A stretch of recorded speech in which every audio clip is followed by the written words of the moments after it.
David Brooks of the New York Times wrote an article against marijuana that I wanted to share some bits and pieces of with you. I'm amazed how egocentric his article is. He starts out by actually giving a teeny bit of credit to, whoever might use marijuana recreationally. Quote, "For a little while in my teenage years, my friends and I smoked marijuana. It was fun. I have some fond memories of us all being silly together. I think those moments of uninhibited frolic deepened our friendships." Okay, so that sounds kind of reasonable. So what, are you going to be in favor of marijuana? He continues, quote, "Most of us developed higher pleasures. Smoking was fun for a bit, but it was kind of repetitive.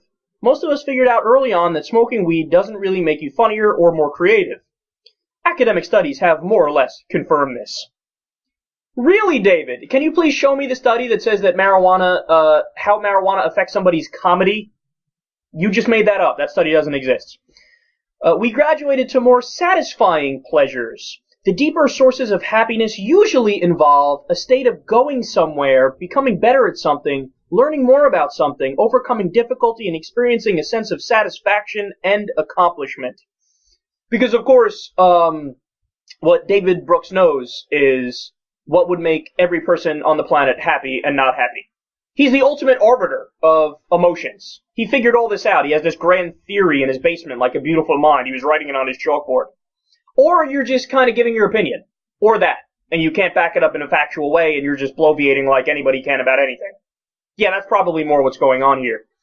He says, quote, "I'd say that in healthy societies, government wants to subtly tip the scale to favor temperate, prudent, self-governing citizenship. In those societies, government subtly encourages the highest pleasures, like enjoying the arts or being in nature, and discourages lesser pleasures, like being stoned." So, in other words, David Brooks wants to legislate his opinion and make you follow it. Yeah, this is dumb. No, I think this is a dumb argument.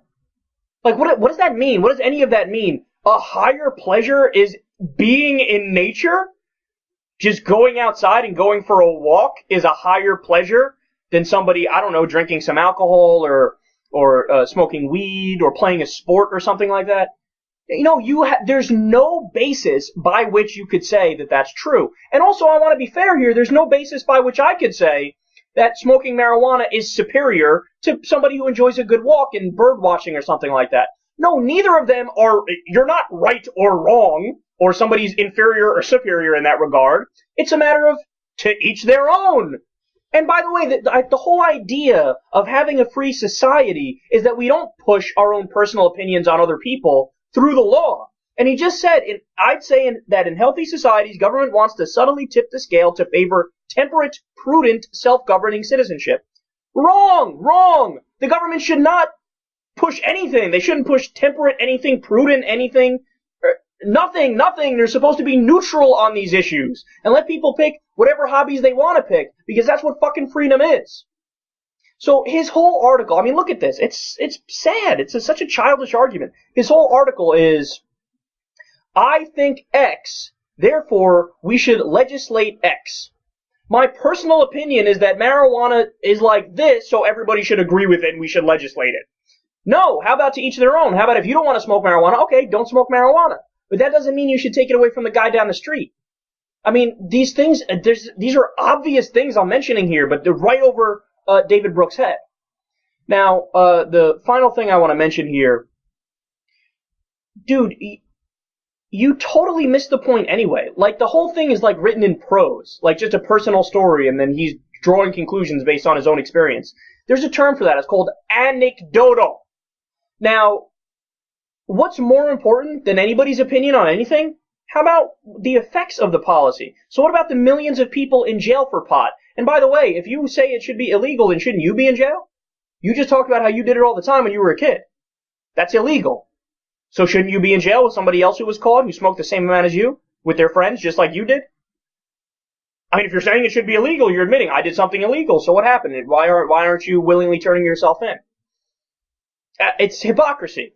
But what about the millions of people in jail for pot? Are you at least going to join us to try to get them out? I haven't heard a peep out of you about that. I'll be waiting for that. How about how many lives have been ruined by the drug war? How about the 60,000 deaths on the Texas border from the drug war? Because we've emboldened these cartels by making them powerful, because we've given them a monopoly on the market. If we legalize it, the cartels would go away, and there'd be no more violent crime associated with drugs. It's when something is illegal that it becomes, there's a violent undermarket for it. Why? I mean, look at when it comes to prohibition in the U.S., you saw this happening. When alcohol was illegal, violent crime skyrocketed. Why? Because instead of people solving disputes by going to court wearing suits and ties, they would solve it with drive-bys and Tommy guns. The same thing is happening with weed. If you legalize it, the cartels go away. So he doesn't know what he's talking about. And then also, the final point I'll make here, what about the $1 trillion we wasted? The whole purpose of the war on drugs was, we're going to spend money to stop kids from smoking weed and limit the supply of drugs or eliminate the supply of drugs. What ended up happening?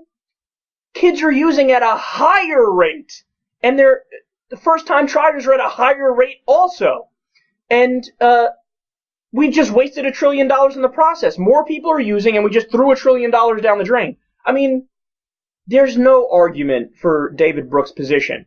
Dude, if you're gonna write a piece to try to convince somebody of something, you gotta be more persuasive than this. I mean, honestly, I know people who are like 15-year-olds who could come up with a more concrete argument than the one you just put forth. It's really sad.